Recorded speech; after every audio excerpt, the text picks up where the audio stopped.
and takes questions. We'd like all the media to make sure you're muted. If you have a question, just please hit the raise your hand button or add it in the chat, and I'll make sure to call on you, and we'll try to get just maybe open up a little bit about the season as well as heading into the championship game this week. Yeah, first off, really proud of our players, to be able to go through this year. We've had 12 opportunities, and to be able to find a way to win each of those games, to finish regular season undefeated. I think it's a fourth time in Florida State history to be 12-0. It's big, and the win last night, winning the state championship back-to-back years is something that we know is important to our program and to all Seminoles. And our guys, they fought hard last night in a very challenging atmosphere, and had to respond and once again show the team that we are. And I think that's something that's consistently showed up, that all three phases have had opportunities to be able to impact and help win games. And our guys have tremendous heart, determination. They're very talented players, but how they do things are what I'm most proud of. And this week, we play another talented team. One that presents so many different challenges, but it's still about us. It's still about our growth, our improvement. We just had a team meeting, and our guys are excited to get better, and to be sitting here at 12-0 and to be able to see the areas of growth that we need to continue to improve upon. There is a sense of urgency, and it's great to be in the ACC Championship game. First time with no division, so it truly came down to the top two teams, and we've got two great teams that are going to square it off come Saturday night. All right. Just a reminder, media members, please raise your hand, hit the emoji, and we will let you guys in as I will try to get as many questions for Coach Norvell as possible. First off, Chris from Herb FM Radio. Go ahead. Hey, Coach Mike. It's Chris Idell from Herb FM Radio in Baltimore. Congratulations on the win last night. How tough is number 18? Because I know he took a nice lick in the fourth quarter by the head-to-head targeting call. It seems like he's one of those tough guys, and you're glad you have him as a quarterback. No, absolutely. We have a tough football team, and Tate, he was, it's a challenging place to go and get your first start of the year. And I know that things didn't start off, great for us. I mean, it's had some adversity that presented itself, but I think he displayed his mental and physical toughness yesterday. I mean, that the 2-minute drive to go get the touchdown right before half, to be able to come out in the second half and open up the first series with a score, and then just the different plays that had to show up there to put us in a position to have a chance to win.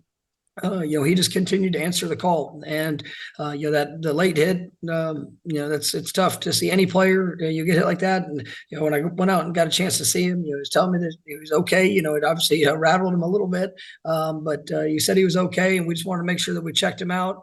Came over to the sideline, and whenever we had the next break, when they called their timeout, he came up and said he was good to go. So you came in, and even in that play, we basically double called a sequence, and he got us in the right play that resulted in a touchdown. And if I could ask this follow-up, but it was Louisville's running game. How tough is that to defend? Because they're very good. They're explosive running back that could like break one off and real quick.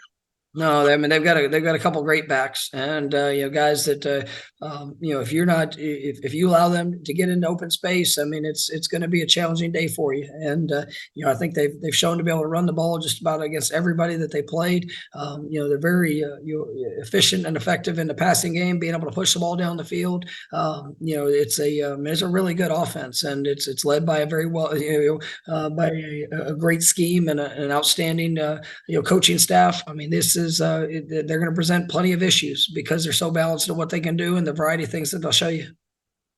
Thanks, Coach. See you in Charlotte. Thank you. Ira, you're next.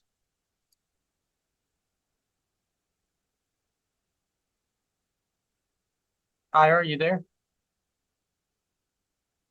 Sorry about that. Mike, you guys, this coaching staff, a lot of you guys have coached in postseason games before, playoff games, championship games.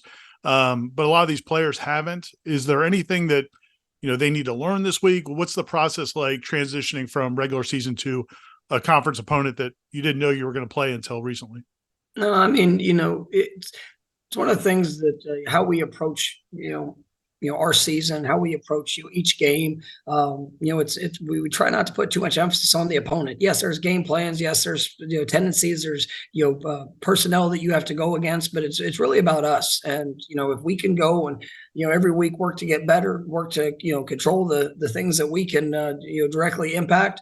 And if you see that improvement, you'll be prepared for the opportunity that presents itself. And as you look through this year, I mean, I kind of like how the schedule wrapped up. We finished up ACC play a few weeks ago with one of our biggest rivals. Obviously the game last night was a huge game. So we've had to work and get better, and we faced plenty of adversity. When Jordan went down, I mean, obviously that was something that we had to work through as a team, and very emotional. And so we've seen the highs, we've seen the lows, and that's what you get the postseason, you get the championship games. I mean, that's what's going to show up. I mean, the best of the best.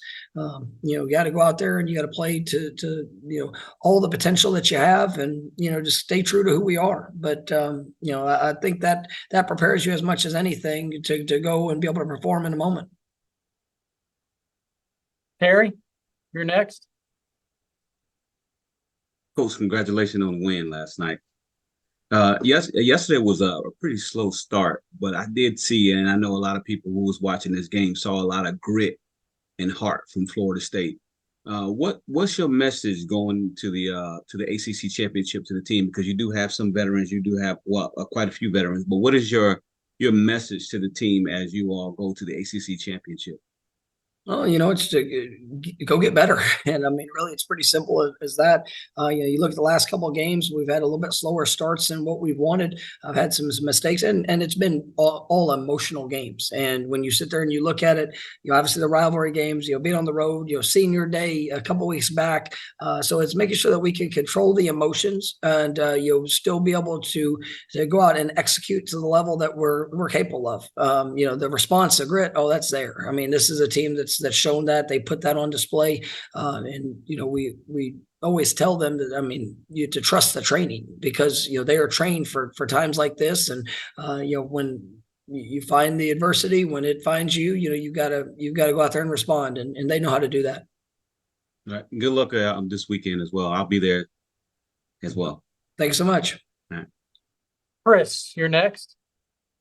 Hey, Mike, you talked a bit about the Cardinals offense. What stands out on the other side of the ball with their defense? I mean, they're so very aggressive. They're explosive. They got great playmakers. Their defensive front, I mean, is so active. I mean, they're going to show you, a variety of different fronts, pressure packages, movement. They play really hard. It's one of the most challenging teams in the country to be able to run the ball against. They're always going to try to be plussed in the numbers. They're in the run game. I mean, I think they're very well coached. It's one of the top defenses in the league, and one of the best defenses in the country, and that's why they're playing in this game. And it's going to be a heck of a challenge for us, and just what all they do, and how they attack. Michael Ferrari, you're next. Hi, Mike. Michael Farrar here with Berg Sports Network. Can you kind of talk about you say the word adversity a lot. Can you talk about the development and adversity of your quarterback Tate and what you've kind of learned about him so far this year? Well, I mean, as you come into a season, when you're somebody that has experience and years under your belt like Tate does, I mean, he's been through it, and I think as much as anything, the choice to be willing to fight, to be willing to compete, to be ready when his number's been called is something that it's hard, because especially in today's age of college athletics, I mean, it's pretty easy to be able to go somewhere else, and he's made the choice to be in this situation, to prepare, to get better, and I'm just so proud of him for what he's done and the times that he's been able to get out there on the field. We talked extensively this past week of his first start on the road. I mean, it was a loud challenging atmosphere, but one of the things I was most proud of him with is that he owned the football. He didn't have any turnovers. We did have some tough plays, and he was put in some tough situations when it comes to field position, and even some of the down and distance things that showed up. But he was great with the ball. I thought he made some big throws in the game that really provided a spark for us. A couple big third down conversions, and just proud of him for how he's been able to maintain. But it goes to a lot more than just what's happening out there on the field. Matt Baker. Hey, Mike, I want to follow up on something you were saying a second ago about how Tate obviously could have gone somewhere else and didn't. A lot of the guys who were really big for you last night could have gone pro, had other opportunities that way. What's been so key with you all in being able to not just get talent, but retain it? Well, I mean, guys love being here. They love who they get to do it with. They believe in the way they're going to be developed, and obviously the opportunities that can present themselves on the field, they've got to go earn it. And whether it's a player coming in from the high school ranks, from the transfer portal, from guys that are here that have been here since before I got here, I mean, everybody has the same opportunity, and you got to go capitalize on it. But when you believe in who you get to do it with, when you believe in the way that you're going to be developed as a player, and continue to grow as the man that ultimately you're striving to become, you have maybe a deeper sense of buy-in. And some guys have made some really tough choices to stay and to fight, to work, and to improve. And Tate's one of those guys. But we also have a lot of guys that had the choice whether they wanted to go to the NFL or obviously any other opportunities, but they chose to be here, and they chose to be able to do this together, and it's what makes this team really special. Alexis. Hi, Mike. In your opening statement, you talked about not having divisions this season. Obviously, with you guys in Louisville having been in the Atlantic last season, but now being able to play one another. Just curious your thoughts on how the model this season kind of played out.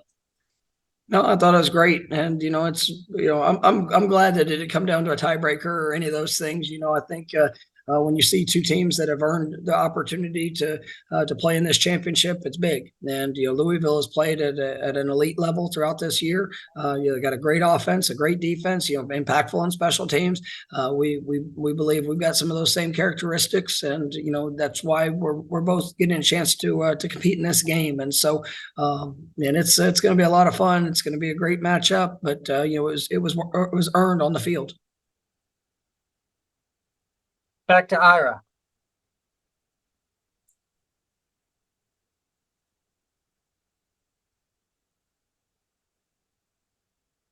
Ira, do you have another question?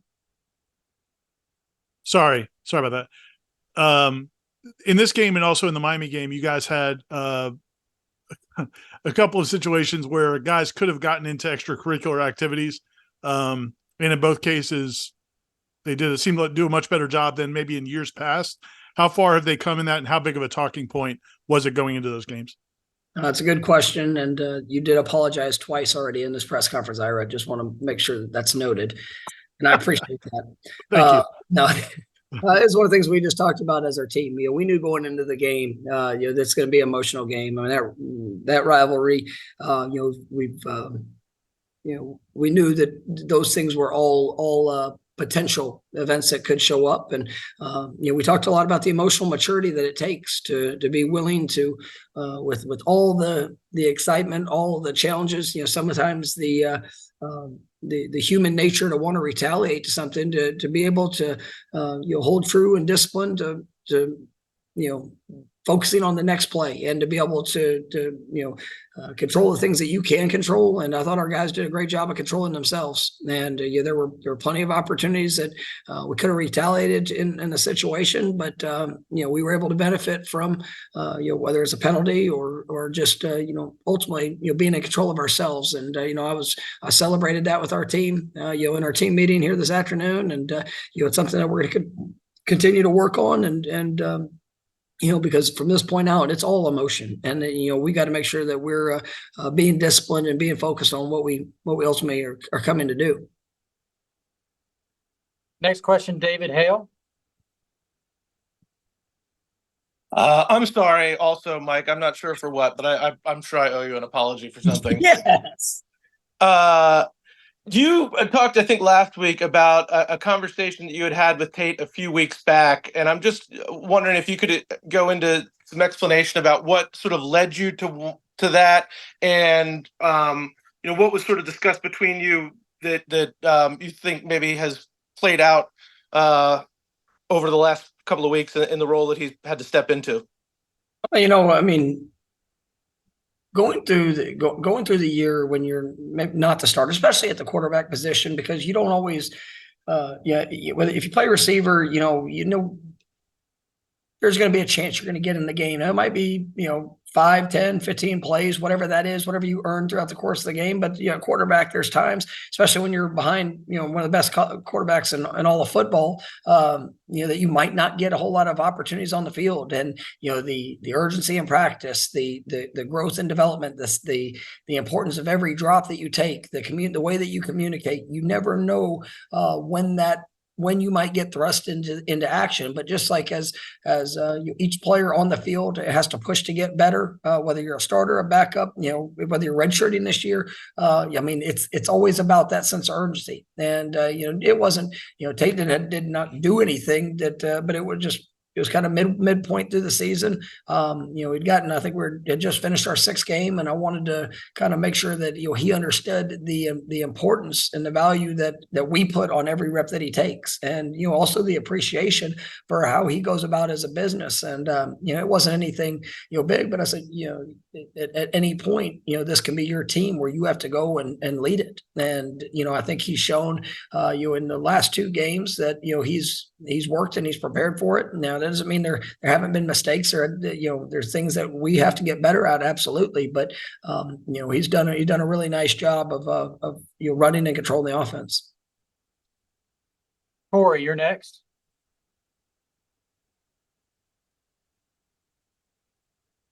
Hi, Mike. I was curious, from when you were at Memphis that first year, you were coaching in the bowl game against Western Kentucky, which Jeff Brom ended up not coaching because he had just been hired by Purdue, but it was essentially, his team that he got there. How far back do you go when you're scouting a game like this? Is that something that you would even go back to that year to look at maybe some tendencies or things of that nature? Well, as a coach, you always want to try to get a sense of all elements of a guy's background and what they do. And I think one of the greatest things about Coach Brom is that he ties it so well to his personnel, and he's so versatile in his attack, in his system. If he has a player that can bring value to his program, he's going to find a way to utilize it. And I think that's probably one of the greatest compliments I can give to somebody, because it shows versatility. When you watch him play, everything's setting up, the next thing, and so there's very few throwaway plays that you ever see him run, or with what they do defensively. It's always about a progression. And so yes, we're going to utilize all the information that we have, or experiences that we've seen, but it's still specific to this team and to what they're doing, and trying to be able to kind of work to control and contain the playmakers that they have. But we know that we can see it all. Michael, back to you. Hi, Mike. Just one more question from me, kind of a 2-part question. College football is so special, and 2 things that make it special is the players and the fans. Can you kind of talk about what this senior class has meant to this team, and also what the fans have meant to you and the university so far this year?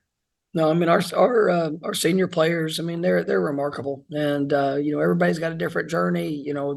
Their backgrounds, how they came to Florida State. The guys that have been here since even before I got here. They've just, the work they've invested, the relationships they've built, the accountability that they've embraced to push themselves to the level that some of them didn't even probably know they could get to. But it's a wonderful group, and they've been great leaders for our underclassmen. They've really helped accelerate the process for us, because it's no longer my values or just my standard, it's theirs. And when you have players that take that ownership, it's a joy to watch, and definitely grateful for them and our fans. We got the best fans in the country, and even last night, they're as a visiting team, the marching chiefs. Our band is remarkable. You felt them. rocking the stadium throughout the night. And, all of our fans that have traveled throughout this season to our road games, I mean, we've taken over stadiums, and it's impressive to be able to see that. Obviously, the atmosphere, 5 straight sellouts at Doak here to end the regular season was really special. And I know we're going to have a great showing there in Charlotte. And, we need that to be to be as much of an advantage as it can possibly be. Aslan, do you have a question? I do. Thanks, man. Coach, 2 weeks ago, Miami, obviously a very physical rivalry game. Last week, everything that happened with Jordan kind of followed you through this past week preparing for Florida, another emotional, physical rivalry game. Is there a maturity to your team that will be able to kind of keep pushing this week? Or as a coaching staff, do you have to kind of take a look at the totality of the season and how you want to manage this last week before a big break? I mean, we're going to work. I mean, that's what this team's built upon. And, we're always going to be smart with our players. I mean, the physicality part of it, making sure that, we've had a plan since the summer of what we wanted to look like. And I think that, we've been able to implement that plan at a high level. I think our players have embraced, the way that we go about, the work and our preparation. But we're definitely going to continue to push, and that's something that our guys have a lot of confidence in. And as in today's age with all GPS and tracking and seeing all the things that of how guys are able to perform, I mean, it works, and they're playing at a very high level. And I'm expecting that to be another great push in our preparation here this week. And you go out there and hopefully play our best game come Saturday night. Let's go ahead with Bozemer Media. Hey, Coach Mike, how you doing? Corey here. This is a 2-part question. Have you ever coached with or against Jeff? And what challenges for you guys defensively do Jordan, Noir, and Isaac Arendo bring you guys?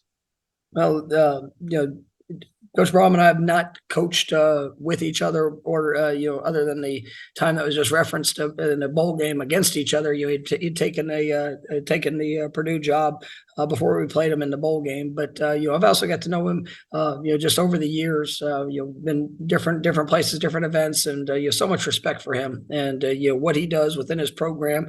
Obviously he's one of the smartest offensive minds, I think, in the country, in how we utilizes personnel and obviously the schemes of what they present. And I mean, I think you see the success that they've had. You hear in year one. I mean, it's remarkable. And so we know we got our hands full this week, but. And then, this rushing attack of how they utilize their backs, the way that they create space and get them into great one-on-one matchups, whether it's, forcing you to have to commit an extra hat to the run game. I mean, it's tough. And, they got a great play action game. They're going to take their vertical shots. They're going to do a great job with formation. So it's definitely presents all challenges, and I know our guys are excited for the opportunity to prepare for it, and then have to go out there and compete against it. Thank you, Coach. Thank you, sir. Coach, I'm gonna go ahead and apologize ahead of time for him. Ira, go ahead. I mostly just wanted to prove to myself I could unmute my microphone.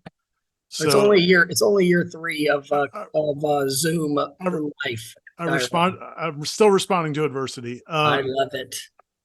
So I did want to ask you, have you gotten a sense from any of the players? I know there's still work to be done, obviously, but are you getting the sense that these guys, I mean, can appreciate the fact that they just went 12-0 in the regular season, and the fact that they're, competing for an ACC championship, especially the guys that, well, all of them. I was going to say the guys that are new to the program, but also, all of them. I mean, do you get the sense that they're appreciating that along the journey? Yeah, I mean, I try to make sure they do. I mean, it's, we have a job to do, and that's to go get better this week. And we're going to work our butts off to make sure that we achieve that goal and that objective. But, if you don't celebrate the steps along the way, I mean, that's what you build. You build confidence through those experiences. And, even through 12 games and, being able to win all of them, there were some moments where I wasn't real happy with the outcome. And, that's where you push and you develop a standard of what you want it to be. And for us, it's, I'm grateful for every one of the wins, and but we know the work that's necessary as we move forward. But you're absolutely right. I mean, I told him in our team meeting just a little while ago. I mean, to be the fourth team in the history of Florida State who has one of the greatest football traditions of any school in the country, to be only the fourth that has accomplished that. I mean, that's pretty special. To be, I think it's the sixth, team to ever go undefeated in a regular season. I mean, that's big. This team will be remembered. But what do you want? What do you want the finality of this team to be? What do you want that legacy to state? And for us, we got to get better. And we have an opportunity Saturday to play this game again, and you get an opportunity to compete for a championship. And I don't talk a whole lot about championships at the beginning of the year, because I believe that if you will work and grow and be your best, that you'll put yourself in position to achieve what you can. And I believe in this team. I believed in them. For as long as we've been together, right? I believed in what they could do, and now we are at a championship week. So if we can go get better and you do the things necessary to win this game, then we get to add something very special to this program. And for that, we do need to appreciate it, but it's always about the work. Coach, the last question we have for you today comes from David Hale. You're going out on a high note, so this is exciting. I'm curious if you could explain any conversation or assistance that Jordan was able to give Tate in the run up to last week, and do you expect him to be involved in just sort of working with Tate and the offense in a sort of a coaching capacity this week?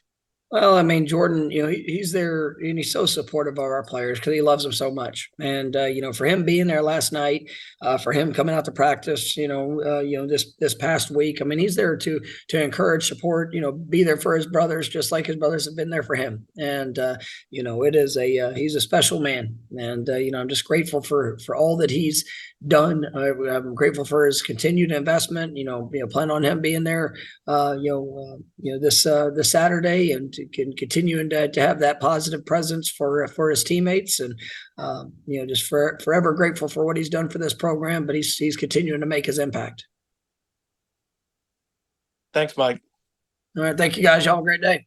Coach, thank you for your time, and we'll see you this weekend in Charlotte. That's it.